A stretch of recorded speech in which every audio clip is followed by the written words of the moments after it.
If it's only fiction to some extent, where do you take all this knowledge from about people's failures?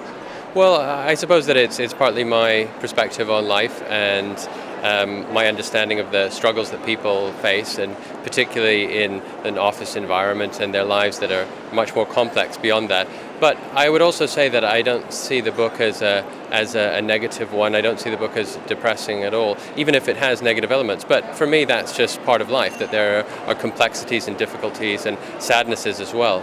But that ultimately it's about striving and trying to do things and being passionate and having drive in life, and all of those are the strongest features in the book, I think. So you would not agree if I say you represent a more pessimistic view on people?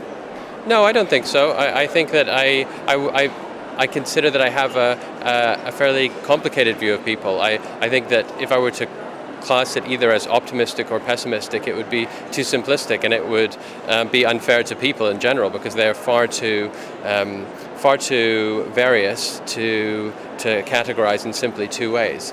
I think that they're fascinating and exhilarating and maddening and delightful as well. All right. What's the meaning of Rome as the setting for your novel? Well, Rome was a setting I chose because I knew the city well. I had worked there as a journalist, and I've lived there in total for about 4 years. So it's a place that I knew quite well, and that was certainly a part of it. But there's also sort of the overtone of the Rome being a city full of ruins, and the book telling the story in part of an industry in decline and a newspaper that's facing perhaps disaster. And so it's also one of the most beautiful and glorious and fascinating cities, and for all of those reasons it seemed an ideal setting. First time in Frankfurt, I assume, for you. What is your first impression here in Frankfurt at the book fair?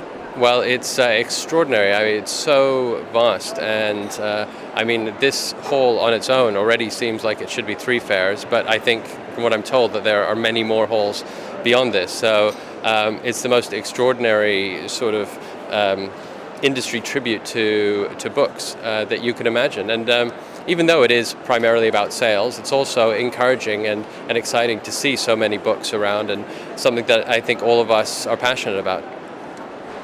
Do you still find the time to wander around, to look around, maybe get other impressions by other authors, by other books, or are you just too busy giving interviews and stuff? I hope to get a chance to look around. It seems like there's an awful lot of interesting things. The only problem being that if you wander around too much, you start sweating, as I am now, because it is so hot in here. But no, I'd love to. I'd love to. I'm always a passionate reader as much as I am a writer. So if I get exposed to new things, and I certainly hope I do here, then I'd be delighted at that. Do you hear more reactions by readers here in Germany? Well, I only just got here, so I haven't really spoken to that many people yet, and the book only just came out. But from what I understand, it seems to be getting some interest so far, and I've heard very favourable reports about it. So that's exciting, and I'd love to hear more opinions from Germans about it.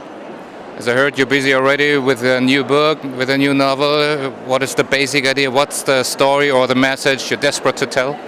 Well, I'm so desperate to tell that I can't tell you, I'm afraid, because I tend to keep them private while I'm working on them. And this one is underway, and I've made very good progress, but it's not far enough along that I'm comfortable talking about it quite yet.